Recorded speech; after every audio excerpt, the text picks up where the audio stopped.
football's biggest showpiece, the FIFA World Cup, kicks off in Qatar tomorrow amid raging controversies. The latest is the outcry over the host country imposing a ban on the sale of alcohol at stadia during the tournament. But that pales in comparison to the controversies around the awarding of the rights to host the tournament in the first place. The decisions have been tainted by industrial-scale bribery and corruption at FIFA over the years. FIFA Uncovered, the documentary, exposes some of these allegations as well as the power struggles and politics of hosting the World Cup. Before we get into the conversation around the documentary, let's first have a look at a snippet of what the documentary is all about. Sepp Blatter was the godfather of football. Being a member of FIFA is like being in the secret garden. There's an unspoken code. You can do whatever you want. They wanted to be a force for good. The lines between right and wrong blurred. Wire fraud, money laundering, Racketeering, tax evasion. FIFA became a criminal organization. Mr. Blatter! You're looking at 75 years in jail. You are innocent until declared guilty. FIFA will feel a tsunami coming. Trust me, you haven't seen it yet. Qatar! This is the World Cup of fraud. Our business is our business.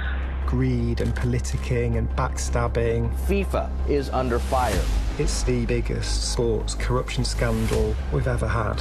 The impacts go to every corner of the planet. No comments, no comments. Can I ask you how? Do these people really care about the game?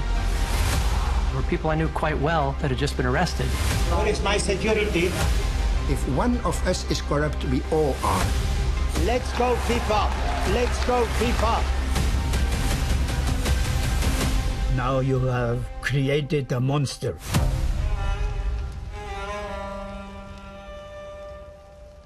So you probably would have watched the documentary on Netflix. Well, if you haven't, you should. It is absolutely riveting watching. Concerning, but, riveting. I'm joined now by Miles Coleman, who produced the documentary, to just take the conversation forward. Miles, good afternoon, and thank you for joining me. So, congratulations on the documentary. It is detailed over, if I'm correct, I think 4 episodes. If I remember correctly, I watched it about a week ago or so. Just tell me about the work that went into piecing together a story that had been playing itself out over a significant period of time, covered by many journalists. Andrew Jennings comes to mind, for example, for his work that he had done, and then you pieced it all together. Tell me about that work, what was entailed in terms of you putting together this documentary. Absolutely, and thank you very much for having me. So in terms of putting this together, it was a piece of work that took us about 3.5 years of very intensive research. And like you say, one of the things that we tried to do with our documentary was a sort of patchwork quilt, a mosaic of putting together all the different stories that investigative journalists have reported on across the planet for many, many years. And starting with FIFA's founding in the early 1900s, going right up to the present day. And like I say, 3 years of incredibly hard, very detailed work, getting into the weeds. And I mean, this is really a university degree when you think about it that way, in understanding FIFA politics. But what we learned pretty quickly is when it comes down to it, FIFA is not that complex a story. It's a story of relationships between humans. It's a story of friendships being made and then being lost. It's a story of what happens to an organization when you let it try govern itself and the greed that inevitably took over it. And what is the big takeout that you want the viewer to walk away with? Because I'll tell you, when I first read the book Foul by Andrew Jennings, and then I watched your documentary, a big part of me was left feeling like I don't know how much of the game of football I can believe to be real, to be the outcome that is fair based on the strengths of the country hosting, based on the teams that are playing. I was left with that feeling that says, it can be anything. It can be real. It can be a real outcome. It can be an engineered, prearranged and agreed outcome. Was that the big takeout that you wanted people to walk away with? This might surprise you, but a lot of the takeout I had from it personally was very optimistic. And the optimism was that in spite of the men, and they were overwhelmingly men who governed the game, in spite of those men using the game to enrich themselves, football prevails. Football it flourishes across the world. If I go out into the street today in London, where I'm speaking to you from, you'll see people playing football in parks. If you were walking out of your studio in South Africa, you will see people playing football in the street. It makes me optimistic because it reminds me that the game belongs to us. It belongs to the fans, the people who play it. It doesn't belong to the executives in suits. They are the temporary custodians of the game. But actually that football will keep on having a positive impact in the world. But undoubtedly, when you look at the level of corruption that has happened over the past really 50 years in football, it does make you wonder, okay, what's really been going on behind the scenes? And that's what I hope audiences take away from this documentary. When you watch it on Netflix, I hope that you and your audience will start viewing what happens off the pitch with the same importance as we give the on-field action, that we will learn that the decisions made off the pitch massively impact every single one of us who kicks a ball. And lastly, I hope that people, when they watch our documentary, if they are going to watch the World Cup in Qatar, they do so with their eyes open. I think it's very easy, and has happened in the past, that we talk about a World Cup before it kicks off, and we talk about the organization, and then that first whistle goes, and we forget about it, and we just focus on the matches. Yeah. And I hope that when your audience do watch the World Cup in Qatar this year, they do so with the information in our documentary in the back of their mind. Yeah. In fact, let's talk a bit about that World Cup starting in Qatar tomorrow. As I say, lots of controversies, and the latest has to do with the ban on the sale of alcohol at the stadia, confined to fan parks and areas like those. But, I mean, it pales in comparison, as we say in the intro, compared to the decisions around the granting of the hosting rights for the World Cup. Why is Qatar controversial as a host from that perspective, from the work that you have done? From the work that we've done, what we've seen is that Qatar, in order to secure the rights to host the World Cup, had a lot of obstacles that they had to overcome. They're a very small country. The weather isn't favorable, certainly not when the World Cup is played in June or July. It doesn't have a huge footballing tradition. And so the Qataris, in order to win the rights to host the World Cup, had to play their hand very differently. They weren't going to win on the merits of their bid. They knew that. So they had to find other ways to convince the gentlemen that sat on the executive committee to vote for them. And as our documentary shows, that has ranged from, and these are accusations, these are allegations, these are all denied by the Qataris, but the allegations in our documentary are that they range from cash being paid to federations all the way up to intragovernmental deals. If we look at, for example, the story around the French voter, Michel Platini, we're talking about PSG being bought off the back of a vote. We're talking about enormous deals for fighter jets being bought off the back of a vote. And I think that for me as a football fan, as a passionate football fan, I don't even want to think about fighter jets and a World Cup in the same sentence. They should occupy entirely different spheres. FIFA themselves talk about being apolitical. So it's quite concerning, the power politics behind the World Cup votes. And let me just say something very quickly about the alcohol ban, because people are focusing, I think, slightly on the wrong side of that issue. There's no God-given right to drink a beer at the stadium, unfortunately. But I think what is indicative of that alcohol ban is that the U-turns that are coming out of Qatar in the last weeks and months leading up to the competition show a staggering lack of joined-up thinking between FIFA and between the organizers themselves. I mean, just tomorrow the first game kicks off, but that wasn't meant to happen until Monday. It, for me, shows that there is a real disconnect between the bubble of the people who organize the World Cup and us, the fans, who are watching it and enjoying it. And they seem to be operating on an entirely different plane. And honestly, it feels like a bit of a mess staring in from the outside. But the Qatar decision, from the work you've done and the work done by others, including investigators in the United States, was just the latest of a series of hosting decisions that had been tainted by the exchange of bribes, in some instances done quite brazenly. Take me 2-3 World Cups back. I remember when the story first came out here in 2015 around, the allegations of the $10 million payment that South Africa made that ended up in Trinidad and Tobago. I remember the pushback from our government and the sentiment in pockets of our population that said, these are just allegations by the West seeking to taint what was a spectacularly successful World Cup hosted by South Africa. But, even over time, I don't know, what's your sense of the evidence that is there that South Africa 2010, Russia 2018, Qatar 2022 were just problematic? Well, let me speak to the South Africa, the diaspora fund payment, that $10 million you mentioned specifically. And before I speak, I should mention I was born in South Africa. I support Bafana well above England. That Sifiwe Tshabalala goal ranks as one of the best moments of my entire life.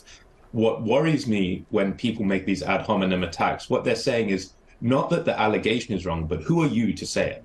Who are you to call this a bribe? Well, Chuck Blazer pleaded guilty that this was a bribe. It is in a court document. It is in black and white. It is not up for dispute as far as the American justice system is concerned that this was a bribe. The man who took the bribe said, yes, this was a bribe. And so I'm a little disheartened when the argument comes back that, who are you to say this is a bribe? The argument should be, we shouldn't have done it. Or, I'm sorry for spending $10 million of South Africa's money that should have been used to build hospitals and schools. I'm sorry we spent that on a vote or 2 votes for a World Cup. It doesn't taint the World Cup's on-field action, but it should taint the organizers. And the reality is, FIFA was the system. The organizers of the South African World Cup and the people who bid for that World Cup knew exactly what they were getting in for. A gentleman like Jack Warner, who has a string of corruption allegations against him going back 20, 30 years, to offer him $10 million with absolutely no auditing or payment plan or means of checking up to see how this money was being used, to put that on the table around the time of a World Cup vote and to walk away and say, oh, gee, I didn't think that was going to be a bribe. I mean, that's disingenuous at best. And it's very, I think it does a disservice to the South Africa World Cup, which was a wonderful moment for our country. But I think we need to be honest about what that was. And, I simply refer to the fact that Chuck Blazer, the man who took the bribe, pled guilty in a court of law and said, yes, this was a bribe. Miles, I mean, is it possible that South Africa, by the time South Africa was bidding for the 2010 rights, the penny had dropped, that there is a system where, you give something and it guarantees you support? I'll tell you why I asked that question.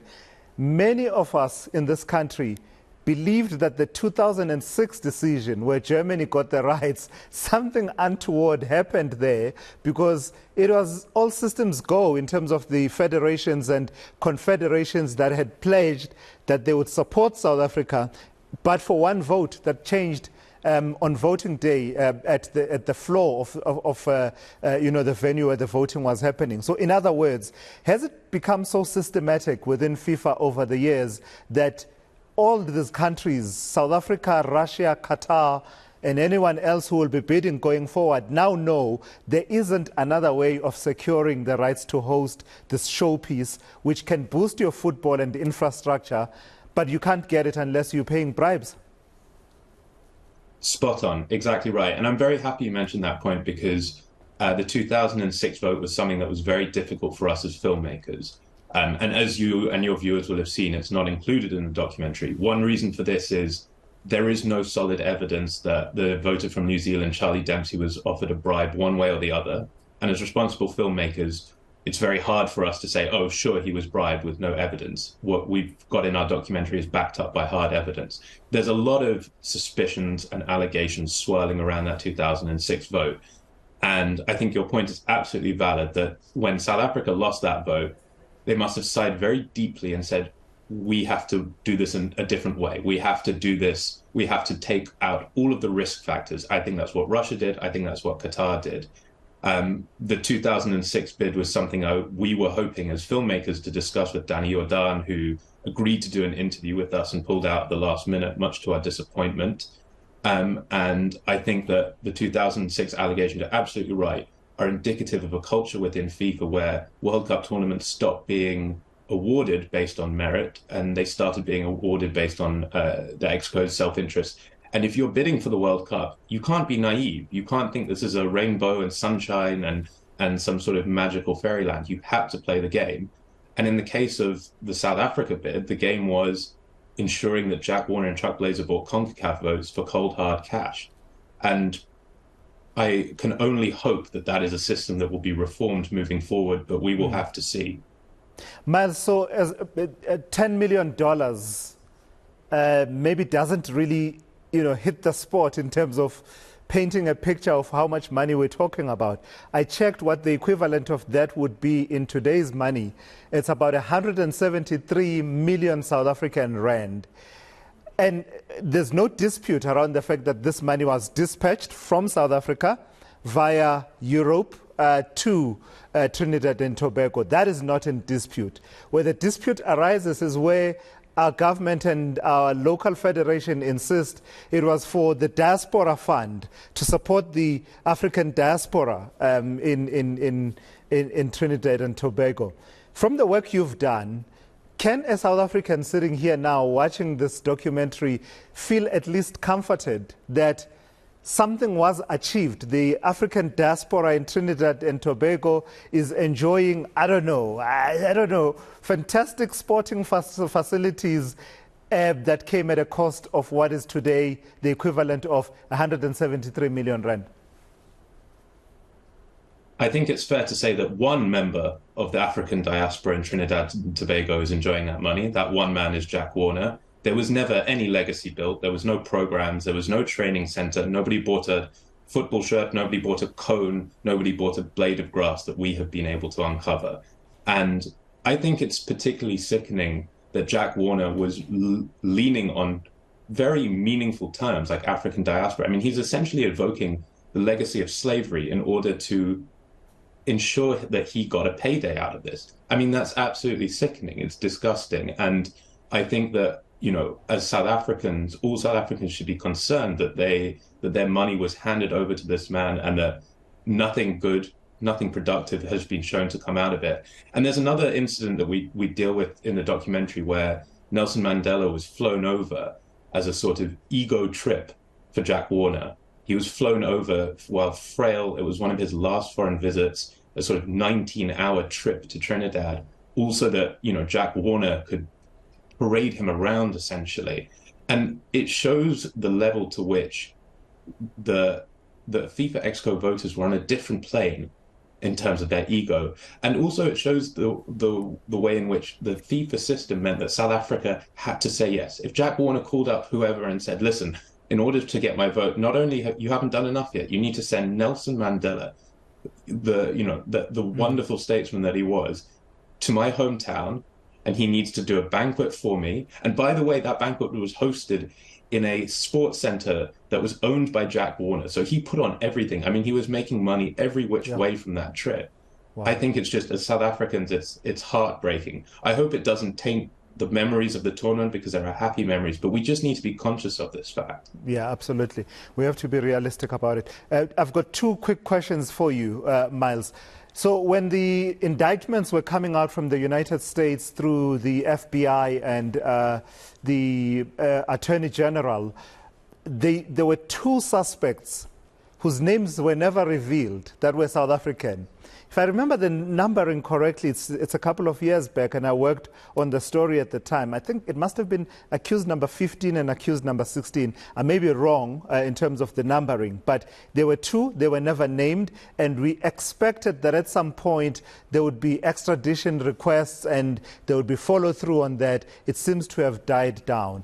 Do you have an inkling of who these people are, what level they are at within our football administration, and whether their cases are dead and buried from the United States side? I have an inkling of who they are. I don't think it suits me or you to say that. All do. I think we all have an inkling, yes. and I imagine there's a team of lawyers right now scrabbling, going, oh, gosh, I hope he doesn't keep speaking. What I would say is, in terms of where the case is now, there are a few people who are in America who've been under house arrest as cooperating witnesses for coming up to 7 years. That's because a couple of the people involved in this trial didn't plead guilty. They wanted to fight the case, and it's a trial that goes on and on. I think the current FIFA are somewhat embarrassed by the situation. They want it all to be over. The current FIFA want to present a new slate and a new start. But the fact that there are these questions out there, and the fact that people, and I'm not referring necessarily to the numbers 15 and 16 that you mentioned, but generally speaking, the idea that there are people involved in wrongdoing who may still be involved in the sport is hugely embarrassing for FIFA. And it raises a real question mark about their governance moving forward. Yeah.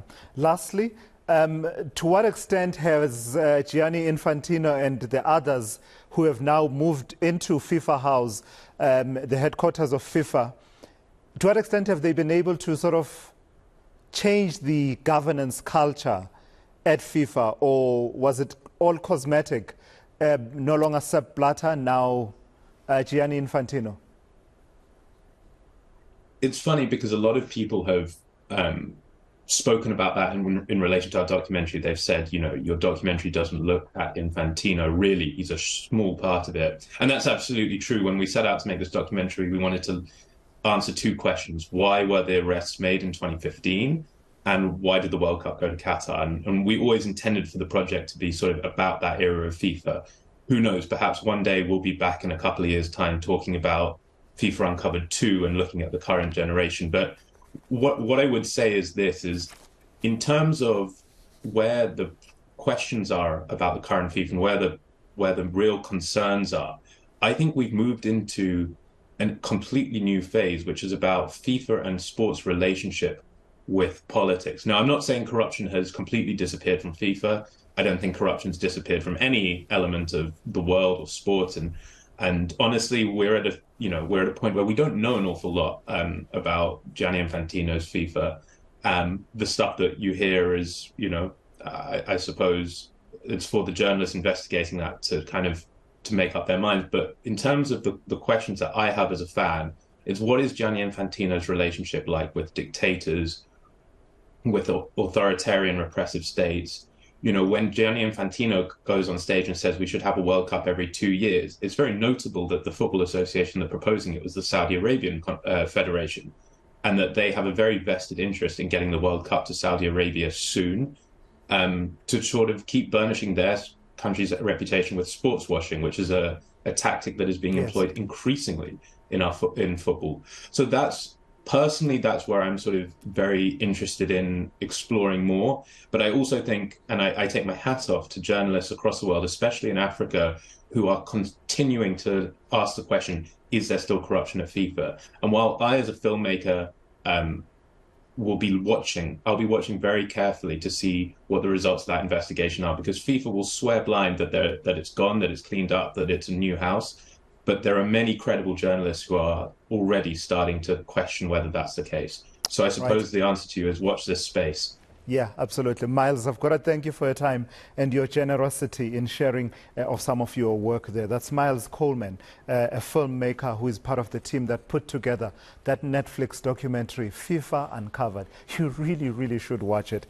And by the way, by way of an update, I see reports that say Jack Warner has lost his appeal against extradition from Trinidad and Tobago to the United States. That appeal was through the Privy Council in the United Kingdom. Complex system, but that's the highest appeal court for Trinidad and Tobago for historical reasons.